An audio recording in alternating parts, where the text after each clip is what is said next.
Dezembro 18, lendo a história de Deus. Hebreus capítulos 1 a 4. Hebreus capítulo 1. O Filho é superior aos anjos. No passado, Deus falou muitas vezes e de várias maneiras aos nossos antepassados por meio dos profetas. Mas, nesses últimos dias, nos falou por meio do Filho, a quem constituiu o herdeiro de todas as coisas e por meio de quem fez o universo. O Filho é o resplendor da glória de Deus, a expressão exata do seu ser, e sustenta todas as coisas por sua palavra poderosa. Depois de ter realizado a purificação dos pecados, ele se assentou à direita da majestade nas alturas, pois é muito superior aos anjos, e o nome que herdou também é superior aos deles. Pois a qual dos anjos Deus alguma vez disse: Você é meu filho, eu hoje o gerei. E outra vez: Eu serei o seu pai, e ele será o meu filho? Ainda, quando Deus introduz o primogênito no mundo, diz: Todos os anjos de Deus o adorem. Quanto aos anjos, ele diz: Ele faz os seus anjos como os ventos e os seus servos como fogo flamejante. Contudo, a respeito do Filho diz: O teu trono, ó Deus, subsiste para todo sempre. Cetro de justiça é o cetro do teu reino. Amas a justiça e odeias a iniquidade. Por isso, Deus, o teu Deus, te ungiu com óleo de alegria, acima dos teus companheiros. Também diz: No princípio, Senhor, firmaste os fundamentos da terra, e os céus são obras das suas mãos. Eles perecerão, mas tu permanecerás. Todos eles envelhecerão como vestimentas.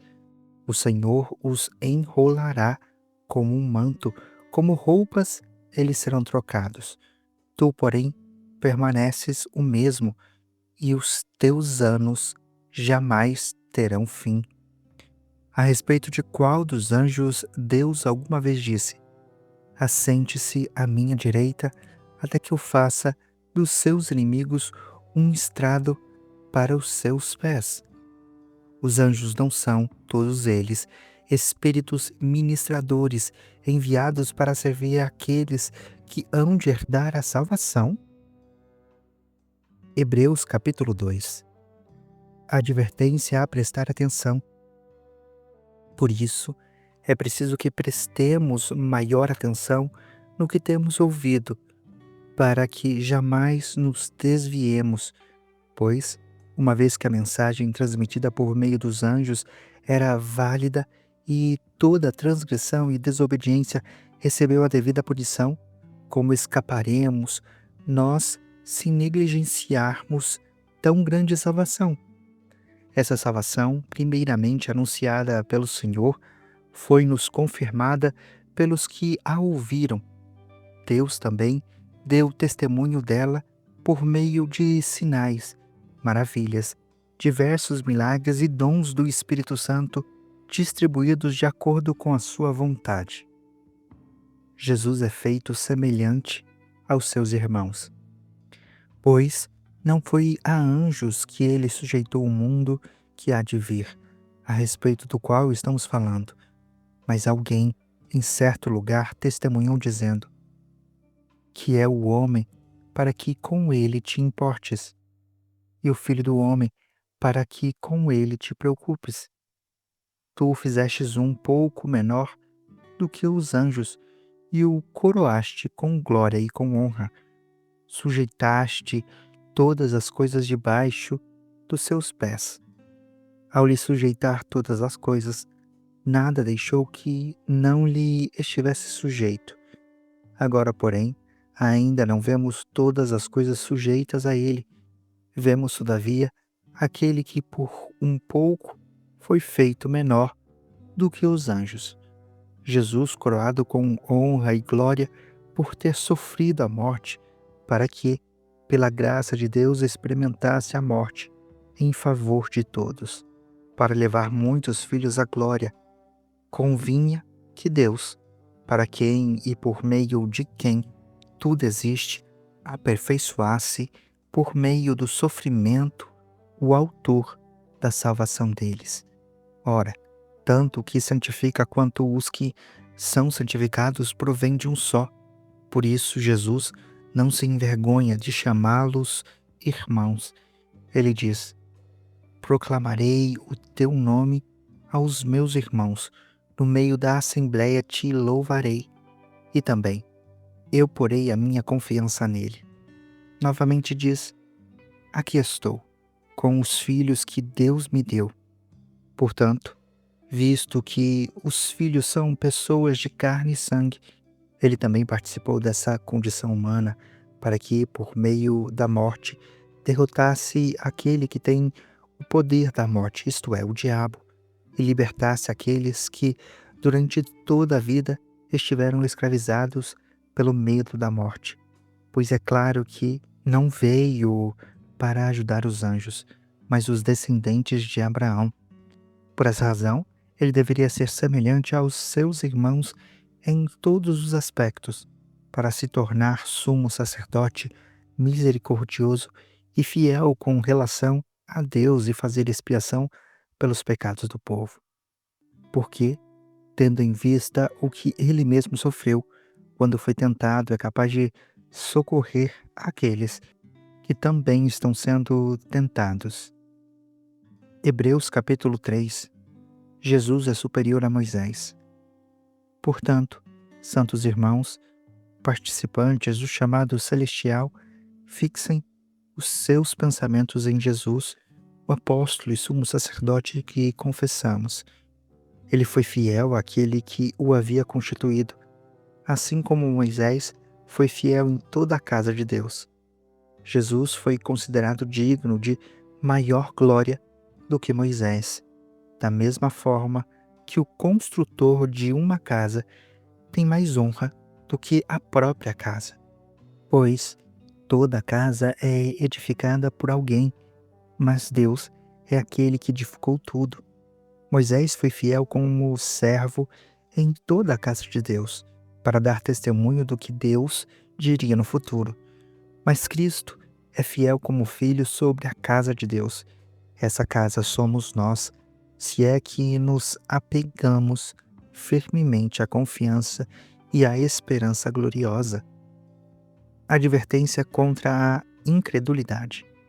Assim, como diz o Espírito Santo, ouve, se vocês ouvirem a sua voz.